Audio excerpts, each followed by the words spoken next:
Good afternoon.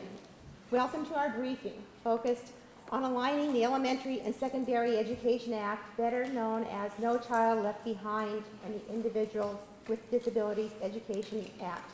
I am Jackie Malt and have the honor of serving as the President of the Council for Exceptional Children during the period 2009 through 2010.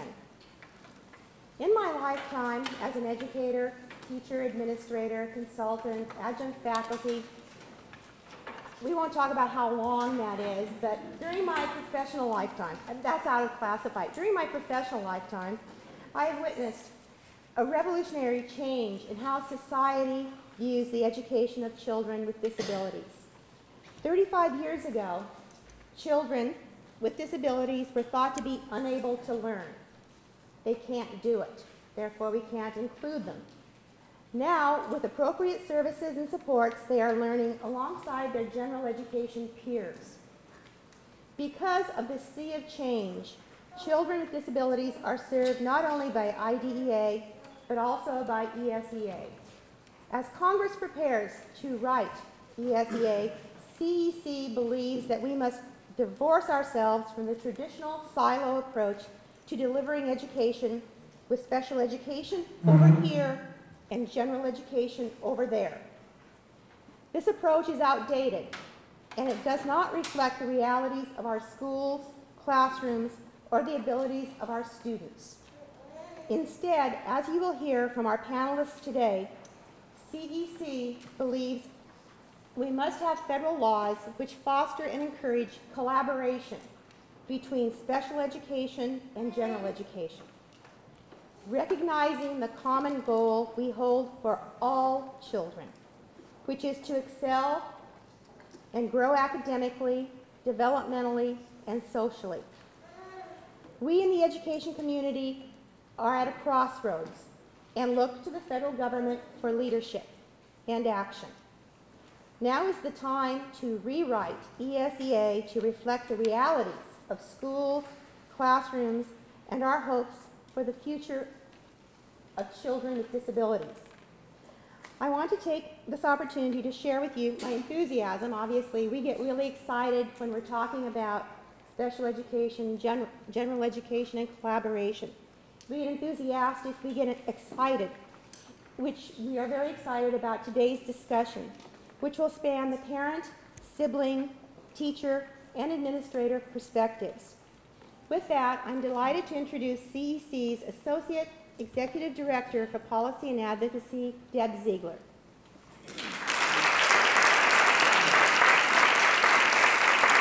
Thank you very much. Thank you, Jackie. We're very excited to have all of you with us here today. Well, as we move forward, let me share with you our agenda for this afternoon and introduce to you our speakers for this afternoon. We had the welcome from Jackie Malt, our CEC president, and in a few minutes we're going to show Including Samuel, which is a 12-minute trailer, and it speaks for itself, so I can't even begin to put words to this trailer. So in a few minutes we'll see that. We'll then have comments from Isaiah Habib, who's at our front table, who is the brother of Samuel, who is obviously in the trailer, Including Samuel. And then Dan Habib, filmmaker in residence, Institute on Disability, University of New Hampshire, and Dan is also the father of Samuel. And then to his left we have Cindy Chappell, who is the Council for Exceptional Children Teacher of the Year, and we're very pleased to have her here. She hails from Georgia, and she'll tell you a little bit more about what she does and giving some brief remarks about her practice in her classroom. She works in a preschool classroom with children with autism, young children with autism. And then to her left is Greg Lamore, who's the assistant superintendent in a local school district in Michigan, and is also our CEC CAN coordinator. Our CAN coordinator, the Children and Youth Action Network, and we have many of those people here with us today, and tomorrow we'll be making Hill visits to help share our recommendations with some of you who are actually sitting here with us today, as well as other members of Congress. So again, thank you for joining us, And I will turn it now over to the video, or to the trailer to watch, including Samuel. Photojournalist Dan Habib rarely thought about the inclusion of people with disabilities. Now he thinks about inclusion every day. Shot and produced over 4 years, Habib's award-winning documentary film, including Samuel, honestly chronicles the Habib family's effort to include Samuel in every facet of their lives.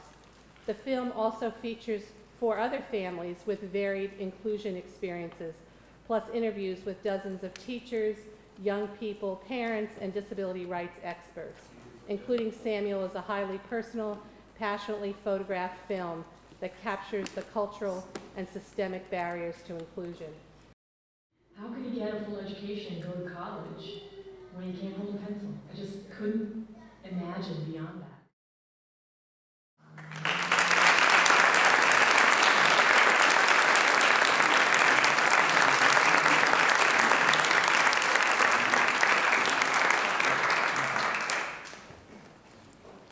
I got the great opportunity to go to elementary school with Samuel. That was like the only time that we're ever going to like be together in the same school, and that was really good because he got to like if he was having a rough day or something, he would just come to me and give me a hug or something, and that he'd be fine. So, yeah. Like Keith said, you need those social skills to be like, a regular person. So that's one reason why it's really good for him to be in the same class as all his friends and stuff.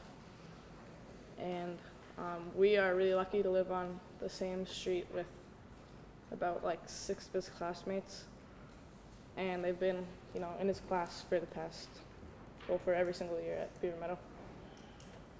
And yes, it's great to like learn the same stuff, so they can like help each other if they get stuck or something.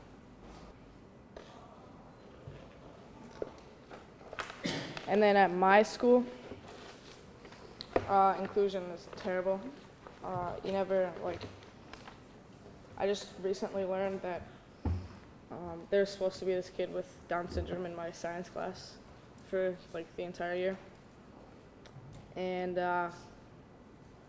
we have this one like inclusion room, but it's just one room at like the far end of the 600 wing where they eat lunch, spend the entire day, and they have like their speech, OT, PT, stuff like that. And people, everyone calls that room the sped room. And they don't really think much of them because they never see him, they never get the chance to get to know him. So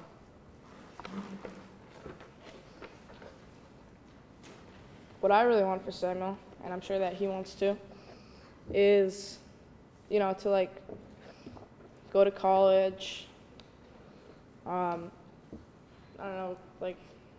pursue a career, job, something he loves, get a house, buy a house, nice area, meet someone he loves, maybe have some kids if he wants, and the normal American life.